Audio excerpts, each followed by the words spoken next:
Alright, so today is Tuesday, September 27th, 2022. I'm driving to the Milwaukee airport to pick up a friend who's coming down to Chicago for the jump training hackathon. And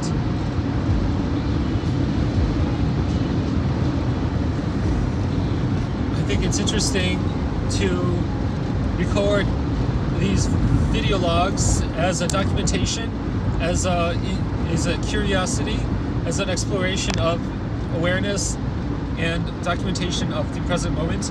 I think that in each moment you can find infinity, you can find beauty, you can find infinite beauty, you can find value just in the present moment.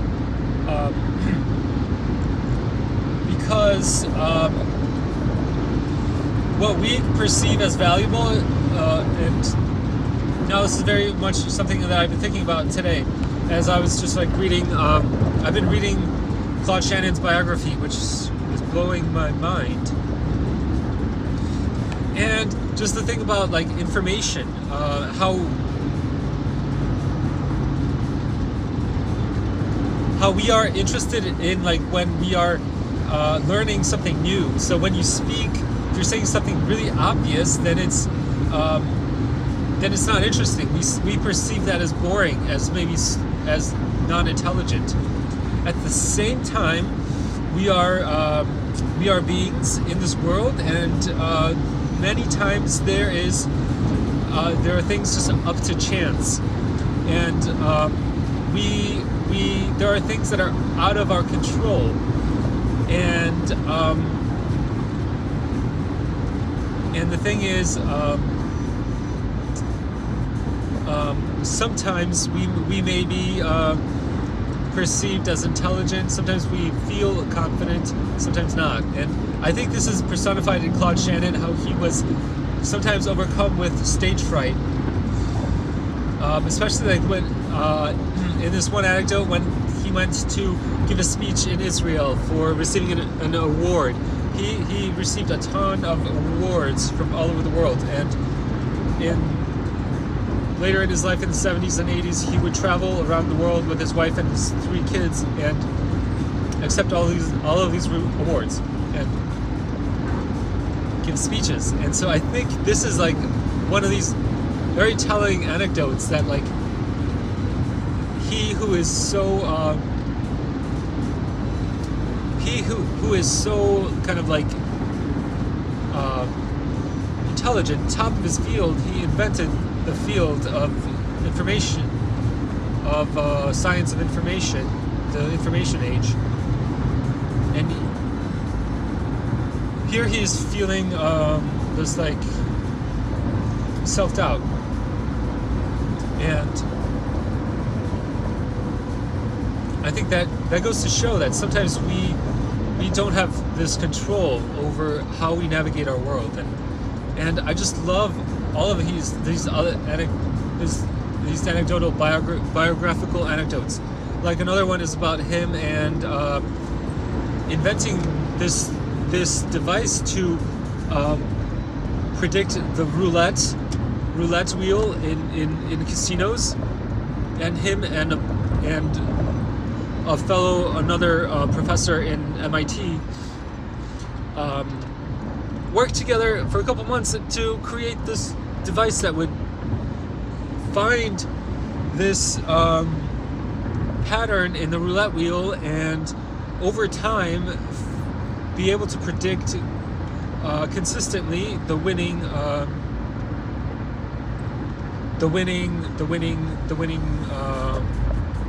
decision to the.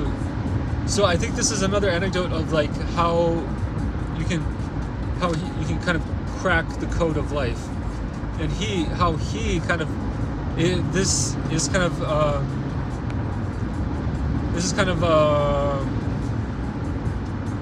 captures in essence the essence of his life. He was able to find an edge of what consistently he could do in his mind, his thoughts, calculations, decisions, to give him an edge.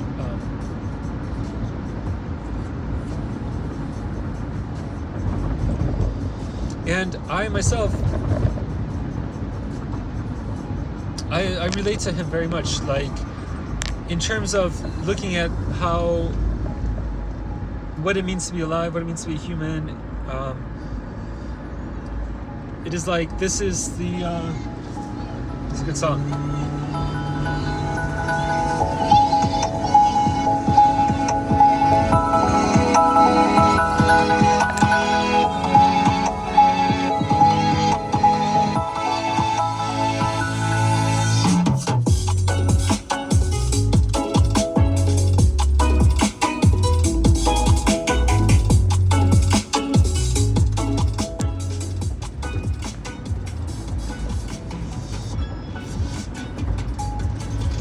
Just the joy of music and driving, it's like so fun, and at the same time it's like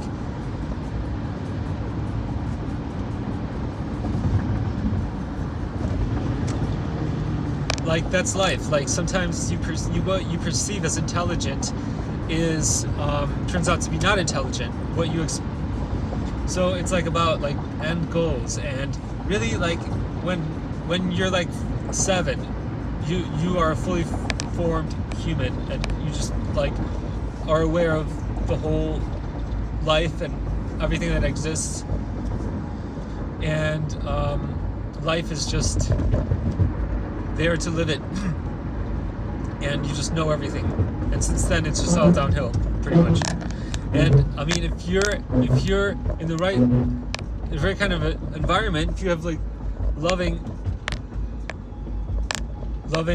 nourishing environment, like I picture like, wow, that's a plane. I've never been to Milwaukee Airport. That's a fucking plane from like World War II. That's beautiful.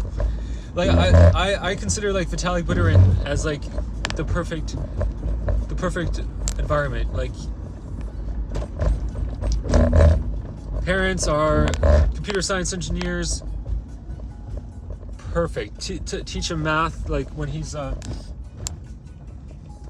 playing on the swing set, and teaching him equations, and teach him how to program when he's like in diapers.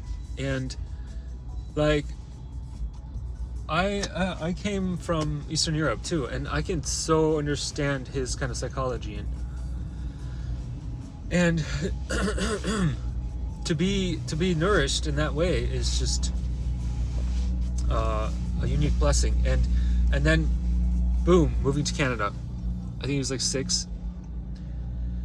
And having that support of being in a gifted school, and being nourished all throughout his life, that's the perfect kind of environment. And he and that bore fruit in his accomplishments. Here I'm at the gate. I'm gonna call my friend.